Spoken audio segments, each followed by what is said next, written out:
Shalom, salam sejahtera untuk kita semua. Tentunya kita bersyukur kepada Tuhan setiap hari di dalam kehidupan kita. Oleh karena Allah sungguh baik, Ia terus bersama-sama dengan kita. Ia memelihara akan setiap kehidupan masing-masing kita. Lebih khusus lagi, sepanjang 1 minggu ini Ia sudah memberkati kita, sehingga kita dapat mempelajari akan pelajaran sekolah sahabat setiap hari. Dan pada saat ini, mari kita melihat inti dari setiap pelajaran sekolah sahabat kita, pelajaran yang ke-6 dengan judul Asal-usul Abraham.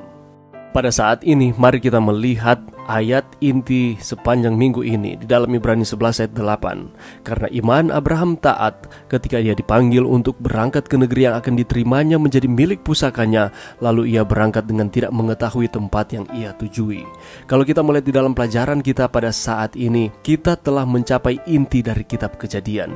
Mengapa? Oleh karena ini mencakup perjalanan Abraham, mulai dari Abraham dipanggil oleh Tuhan untuk pergi keluar dari tanah yang sementara ia tinggali, dan itu menuntun Abraham untuk meninggalkan akan masa lalunya, dan panggilan kedua Tuhan yakni untuk pergi untuk menuntun Abraham untuk meninggalkan masa depannya. Dengan kata lain, Abraham selalu berpindah-pindah dengan tujuan supaya ada ketergantungan sepenuhnya kepada Tuhan.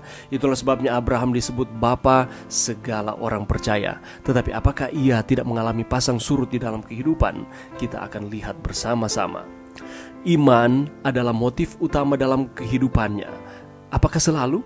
Ya, dia juga jatuh beberapa kali. Nanti kita akan lihat bersama-sama peristiwa ketika Abraham mengalami kemerosotan di dalam imannya kepada Tuhan. Tetapi pada akhirnya dia kembali bangkit. Lagi pula, ia tidak sempurna. Ia adalah manusia yang sama seperti dengan kita. Mari kita pelajari langkah pertamanya sejak keluar dari Kaldea atau dari Kasdim hingga perang di Kanaan. Kita akan mengunjungi kembali tempat-tempat di mana dia membangun altar untuk menyembah Tuhan, karena iman dan kepercayaannya kepada Tuhan tumbuh secara bertahap. Kita akan mereview kembali bersama-sama. Abraham keluar dari Ur ketika Tuhan memanggil dia dan berangkat ke Kanaan. Tetapi ada peristiwa sehingga ia turun ke Mesir. Apa itu? Kita akan lihat bersama-sama. Dan grafiknya kembali lagi naik ketika dia kembali ke Kanaan. Mengapa demikian? Kita akan lihat. Dan ada peristiwa ketika ia menyelamatkan Lot. Apa itu? Dan pada akhirnya ia berterima kasih kepada Tuhan atas kebaikan yang Tuhan berikan kepadanya. Apa itu? Kita akan melihat kembali bersama-sama pelajaran kita.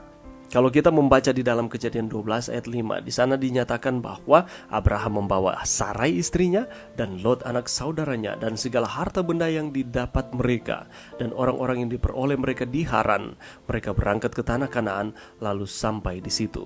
Kalau kita membaca di dalam Kejadian pasal 12 ayat 1 sampai 9, ini merupakan panggilan Tuhan kepada Abraham untuk pergi keluar dari tanah tempat tinggalnya yang semula, yakni di Kasdim atau Ur Kasdim, ke tanah yang akan Tuhan tunjukkan kepadanya. Lalu apa yang dilakukan oleh Abraham? Ia meninggalkan negerinya dan dia pergi ke Kanaan sama seperti dengan apa yang Tuhan perintahkan kepadanya. Allah menjanjikan ketika menuruti akan setiap perintah yang Tuhan perintahkan kepada Abraham, maka Allah akan menjanjikan berkat, kehormatan, dan perlindungan.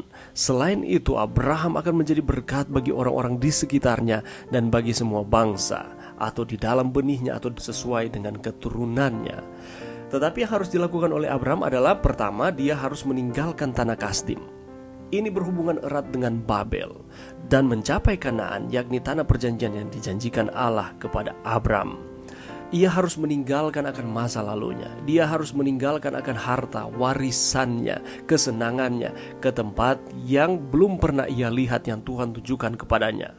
Pelajaran bagi kita juga, kita dipanggil untuk meninggalkan doktrin-doktrin palsu, yakni Babel, atau keinginan-keinginan, kesenangan-kesenangan yang lepas daripada Tuhan. Dan apa yang harus dilakukan? Untuk mematuhi perintah Tuhan dengan menerima keselamatan yang Tuhan tawarkan kepada kita. Sebagaimana Abraham, yang ia lakukan adalah ia menuruti apa yang Allah firmankan. Ia keluar dari tempat tinggalnya semula, dan dengan iman dia percaya Tuhan akan menuntunnya sampai ke tempat tujuan. Begitu pula dengan kita. Mari kita terus beriman, kita percaya kepada Tuhan bahwa Tuhan akan mengarahkan akan kehidupan kita sesuai dengan jalannya Tuhan.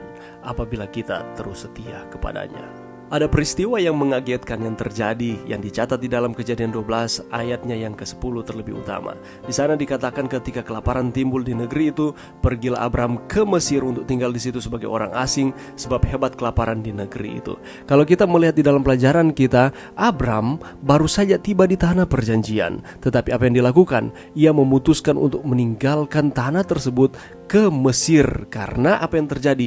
Kelaparan timbul di negeri itu. Ketika Abram tiba di Kanaan, ia mendirikan antara Betel dan Ai dan membangun sebuah mezbah bagi Allah. Semuanya berjalan baik-baik saja sampai ada kelaparan di negeri itu. Lalu Abraham berubah. Bagaimana sampai Abraham berubah? Ia adalah seorang yang percaya, yang beriman kepada Tuhan. Tetapi kenapa ia berubah? Kalau kita melihat di dalam pelajaran kita pada saat ini, ketika berjalan dengan iman, Abraham meninggalkan Ur dan menuju ke Kanaan sesuai dengan instruksi Tuhan. Dia mempercayai Tuhan di dalam kehidupannya, dan pada akhirnya dia menjadi berkat baik bagi dirinya sendiri, bagi keluarganya, maupun bagi orang-orang sekitarnya. Tetapi ketika berjalan tanpa iman, ia meninggalkan Kanaan menuju Mesir. Dia percaya pada dirinya sendiri dan pada akhirnya menjadi kutukan. Kita tahu bersama akan ceritanya. Ketika ia berada di Mesir, dia mengakui bahwa Sarai itu adalah bukan istrinya, tetapi saudaranya. Memang benar Sarai juga adalah saudaranya, tetapi motif dari Abram tidaklah benar. Tujuannya adalah supaya mereka tetap ada kelangsungan hidup, tetapi mereka memikirkan dengan cara pandang mereka sendiri dan melupakan Tuhan. Selama ia tinggal di Mesir, Abram memberikan bukti bahwa ia tidak lepas dari kelemahan dan ketidaksempurnaan manusia. Ia meragukan penjagaan ilahi. Ia menunjukkan kurangnya iman dan ketakutan yang sering dinyatakan di dalam kehidupannya. Tetapi Tuhan tidak pernah meninggalkan Abram meskipun dia kurang iman. Abram pantas dihukum, tetapi Tuhan menunjukkan kasih karunia kepadanya. Anugerah yang sama yang diberikan kepada Abram diberikan juga kepada kita. Kita seringkali melepaskan diri dari penjagaan Tuhan. Kita seringkali menggunakan akan akal pikiran kita dengan harapan supaya dapat memberikan keuntungan bagi diri kita secara pribadi dan melupakan Tuhan. Tetapi belajar dari pengalaman Abram ketika dia melupakan Tuhan menggunakan akan cara berpikirnya sendiri, ia gagal. Tetapi Tuhan memberikan kesempatan demi kesempatan kepadanya. Demikian pula dengan kita.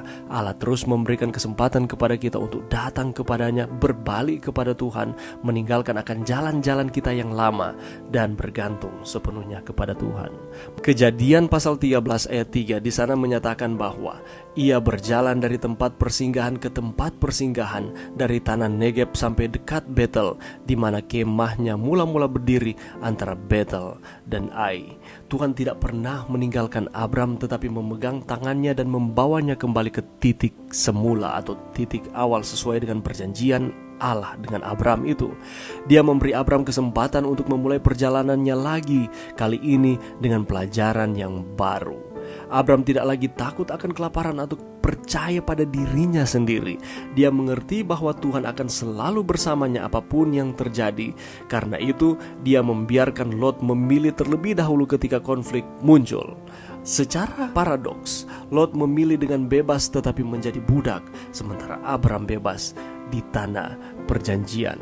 Kalau kita melihat peristiwa ketika terjadi pertengkaran antara hamba-hambanya Lot dan Abraham, di sana Abraham memberikan kesempatan kepada Lot untuk memilih tempat mana yang mereka akan tinggali. Dan Lot melihat ada tempat yang subur, yang dengan harapannya sendiri itu dapat menjadi tempat tinggalnya yang baik. Tetapi di sana ada kejahatan. Dan ini mengungkapkan sesuatu tentang keserakahan dan karakter yang Lot miliki. Tetapi Abram mengalah, dan pada akhirnya Lot memilih pilihan yang salah, sementara Abram bergantung sepenuhnya kepada Tuhan. Tanah itu adalah pemberian dari Tuhan. Abram menerimanya dengan iman, dan Tuhan berjanji Tuhan pula akan menggenapi. Demikian pula di dalam kehidupan kita. ketika kita bergantung sepenuhnya kepada Tuhan. Walaupun mungkin kita lihat ada masalah yang datang silih berganti, tetapi Tuhan sudah berjanji akan memberikan kelepasan kepada kita, bersama-sama dengan kita di dalam lembah kekelaman. Tuhan yang sama yang akan memberikan jalan keluar dari setiap tantangan kehidupan kita. Kalau kita membaca di dalam Kejadian pasal 14 ayat 1-17, ini merupakan perang pertama yang diceritakan dalam kitab suci. Kalau kita lihat di dalam Kejadian 14 ayat 16, di sana dikatakan di bawah nyala kembali segala harta benda itu, juga Lot, anak saudaranya itu, serta harta bendanya di bawahnya kembali. Demikian juga perempuan-perempuan dan orang-orangnya. Ini merupakan peristiwa ketika Abram membebaskan akan Lot saudaranya dan juga keluarga Lot yang lain dari peperangan. Setelah melayani Kedorlaomer dan sekutunya selama 12 tahun, Raja Sodom dan sekutunya memberontak melawan dia dan terjadilah peperangan pada waktu itu. Kekuatan utama saat itu berjuang untuk menduduki tanah. Abram tetap netral. Lagi pula, dia tahu tanah itu sebenarnya miliknya karena Tuhan telah memberikannya kepadanya.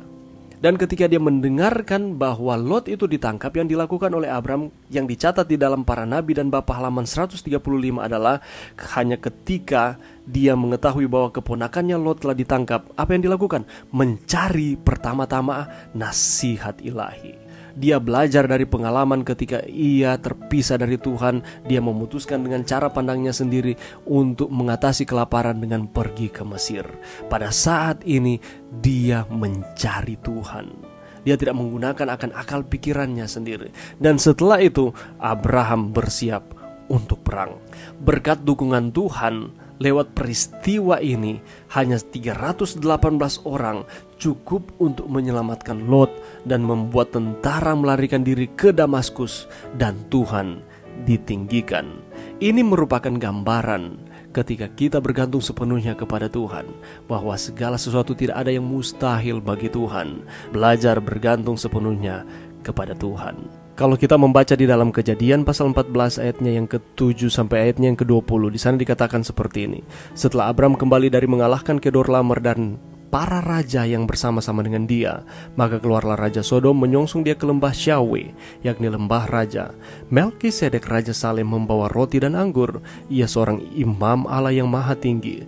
Lalu ia memberkati Abram, katanya, diberkatilah kiranya Abram oleh Allah yang maha tinggi, pencipta langit dan bumi, dan terpujilah Allah yang maha tinggi yang telah menyerahkan musuhmu ke tanganmu. Lalu Abram memberikan kepadanya 1/10 dari semuanya. Ada perbedaan yang mencolok antara nama Raja Sodom dan Gomora. Bera dalam kejahatan, Birsa dalam kejahatan. Tetapi nama imam Allah yakni Melkisedek, yakni Raja kebenaran. Dan ini berbeda dengan kedua arti dari nama Raja Sodom dan Gomora. Melkisedek ini berasal dari kota Salem, nama kuno Yerusalem yang tidak terlibat dalam perang. Salem berarti perdamaian, bertentangan dengan aktivitas perang dari cerita-cerita di dalam Alkitab sejauh ini. Sedek artinya keadilan, dia berdiri menentang kejahatan dan dosa. Dan apa yang dilakukan oleh Abram? Abram memberikan 1/10 dari semuanya kepada Allah melalui Melkisedek. Melkisedek adalah tipologi dari Kristus. Kita boleh lihat itu di dalam Ibrani 5 ayat 10, Ibrani 7 ayatnya yang ketiga. Mungkin ada yang bertanya, apa itu tipologi? Tipologi adalah semacam simbol atau lambang, dan kegenapannya adalah Yesus itu sendiri. Melkisedek adalah seorang yang dihormati. Keimamatan Melkisedek mendahului keimamatan Lewi, dan Melkisedek adalah merupakan raja damai, raja kebenaran. Yesus adalah Raja Damai Sejahtera. Dia akan segera kembali untuk membawa kedamaian ke bumi dan untuk menerima semua orang yang telah mempercayai Tuhan dan mencapai kemenangan.